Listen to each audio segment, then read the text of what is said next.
Smart FM. Smart Career. Smart listeners, sempat mendengar fenomena di mana Gen Z ya yang resign tapi surat resignnya diantar sama ojek online. Audrey sih pas denger agak sedikit kenapa nih bisa terjadi fenomena ini, dan memang fenomena quiet quitting ini juga cukup familiar ya di kalangan Gen Z dan milenial. Seperti apa sih fenomena ini dari sisi psikologinya? Apa yang menyebabkan mereka melakukan hal tersebut? Kita akan membahasnya bersama dengan psikolog dan founder dari Psychologist for Everyone, Annette Isabella. Hai Kak Annette, ketemu lagi.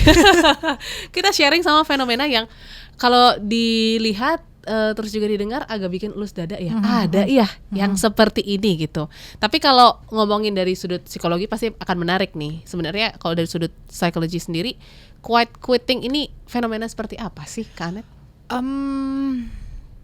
Menarik ya, karena semakin kita aware dengan isu kesehatan mental, makin banyak banget terms yang kayak cakep tapi ternyata kayak apa ya, maknanya ternyatanya negatif gitu. Kayak doom scrolling, brain rot, apalagi ya TikTok brain dan lain sebagainya kayak gitu. Nah, quiet quitting menarik banget. Ini tuh adalah situasi ataupun kondisi gitu ya, dimana kalau pakai bahasa sekarang tuh kita tuh melakukan pekerjaan tuh bare minimum aja deh. Bare gitu. minimum, oke. Jadi seminimal mungkin aja gitu ya. Nggak lagi tuh ada dorongan untuk achieve more atau kemudian do something secara passionate kayak gitu tuh udah enggak gitu. Jadi kayak ya udah deh yang bare minimum aja, yang penting udah dikerjain selesai, deh gitu. Yang penting selesai deh gitu. Oke, dan ini kan memang secara profesional kayaknya kurang baik ya Kak ya, karena mungkin kita nggak akhirnya menjalin hubungan baik atau memberikan yang terbaik dari versi diri kita. Apa dampaknya ke kesehatan mental sendiri sebenarnya dari fenomena ini? Cukup ini ya sebenarnya, jadi kayak ada paradoksnya gitu. Karena di satu sisi bare minimum ini, orang-orang yang kemudian punya kecenderungan untuk quiet quitting ini tuh punya boundaries yang jelas tentang kehidupan dia dan kehidupan profesional dia gitu. Jadi kalau misalnya dia mau work life balance-nya biasanya lebih ini ya, lebih bisa dicapai kayak gitu. Sehingga cara dari sudut pandang ini tuh sebenarnya quiet quitting ini tuh cukup menurunkan stres ya sebenarnya gitu. Karena balance nih berarti antara hidup dan juga pekerjaannya, karena dia tidak akan overwork, dia tidak akan terlalu fokus dalam pencapaian karirnya kayak gitu. Tapi di sisi lain kemudian perlu diperiksa orang tuh quiet quitting tuh kenapa? Alasannya kenapa? Karena bisa jadi ada isu-isu yang ternyata mempengaruhi itu, ada hal-hal besar yang mungkin ternyata terjadi gitu yang kemudian membuat dia jadinya melakukan si bare minimum itu gitu. Jadi memang perlu diperiksa at one hand itu bisa jadi something yang sehat sebenarnya, tapi on the other hand itu tuh menjadi something yang kita tuh jadinya berada di zona abu-abu ya, kayak bekerja tuh tidak dengan profesional, kemudian melakukan interaksi dengan orang juga tidak sekedarnya doang gitu.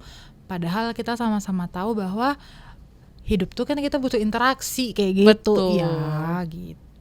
Nah, menariknya adalah quiet quitting ini tuh mulai berdampak banget tuh memang pasca COVID. Ada ini nggak? Ada sisi psikologinya nggak? Karena mungkin kita udah lama ya isolasi. Betul, itu ternyata mempengaruhi. Jadi kan sebelum COVID tuh kita cukup hustle ya, cukup kayak ngebut gitu. Nah COVID tuh kan membuat kita tuh jadinya kayak pause. Nah sekarang mau ngebut lagi tuh jadinya kayak rada susah gitu. Betul, kerasa sih bener. Jadi kerasa kan, jadi kayak ya udah pace-nya dilambetin aja kayak gitu. Berarti memang efek dari COVID ini juga ya terasa ya dari hubungan antar pribadi, terus juga mungkin semangat kita dalam bekerja. Ya mungkin dulu nyaman ya di rumah ya. Betul. Sekarang harus berhadapan dengan kemacetan. Betul kan, harus commute, harus ketemu orang kayak gitu. Dan ternyata ada titik di mana toh kalau dikerjain di rumah tuh beres juga kok gitu. Ternyata. Nah itu yang kemudian membuat kita jadi kalau ke kantor tuh udah yang kayak males, jadi mengerjakan something tuh kayak ya udah deh, yang penting kelar gitu. Menarik ya soal listeners ya.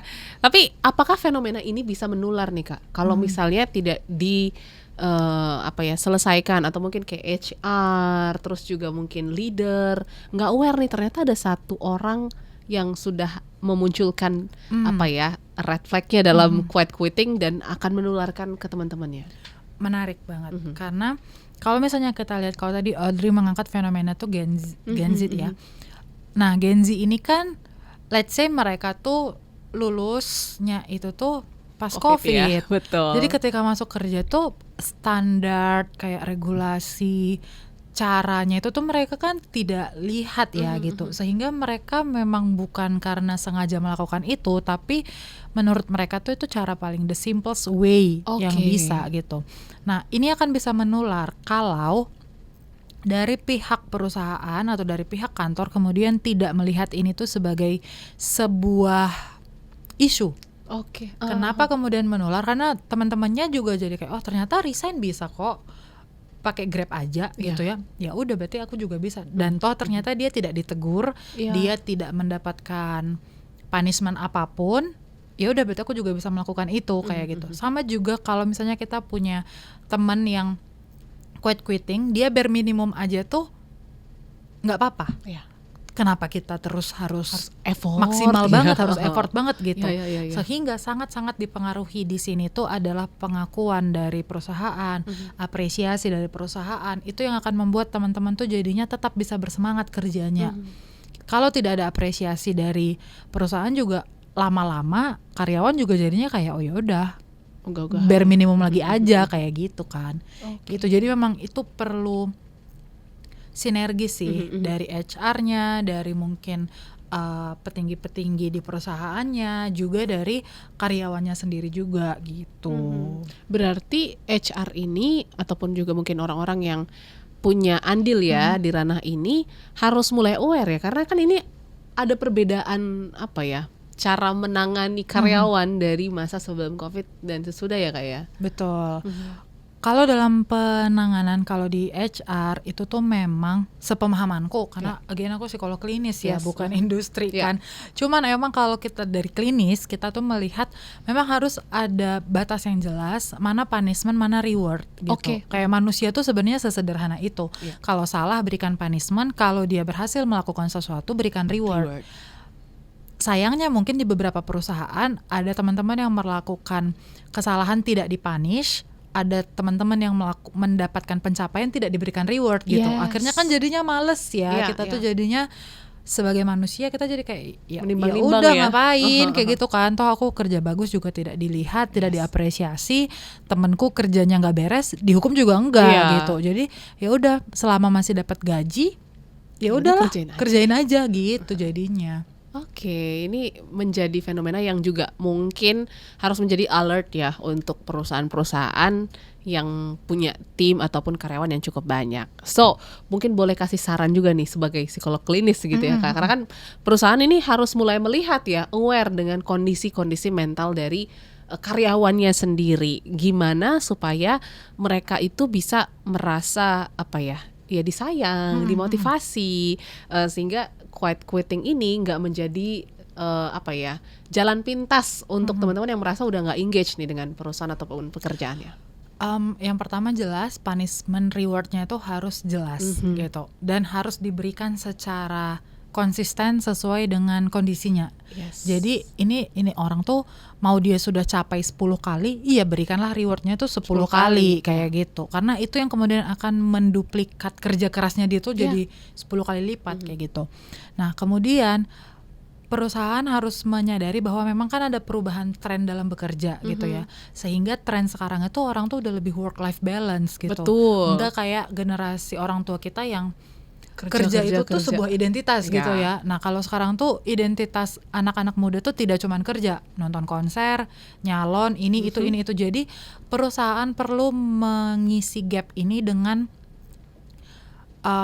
tidak memaksa karyawan untuk overwork atau tidak memberikan tekanan di luar dari mungkin jam kerjanya atau di luar dari job desk-nya dia gitu. Jadi memang harus melihat karyawan itu memang sebagai manusia gitu ya, bukan robot yang bisa bekerja terus-menerus walaupun itu pekerjaannya dia gitu. Tapi kan secara paper ada perjanjian jamnya dong, Yes. kayak gitu.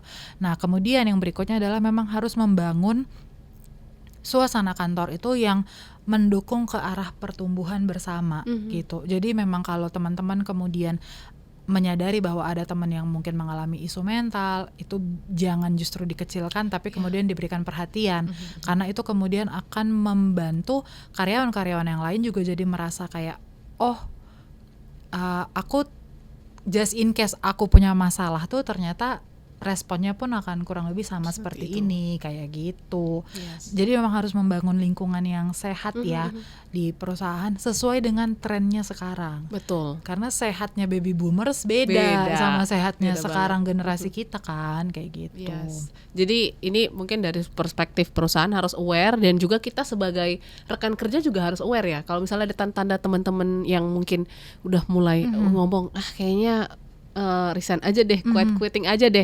Mungkin boleh disarankan untuk konsultasi Betul. sama psikolog dan lain sebagainya kayak. Betul, karena mungkin ada something more big than that gitu ya. Mungkin kayak dia kemudian merasa tidak cukup baik, dia mungkin merasa burn out, dia mungkin merasa cukup stres, dan itu kan hal-hal yang kalau dibiarin terus-menerus tuh bisa berujung pada kondisi yang jauh lebih buruk ya.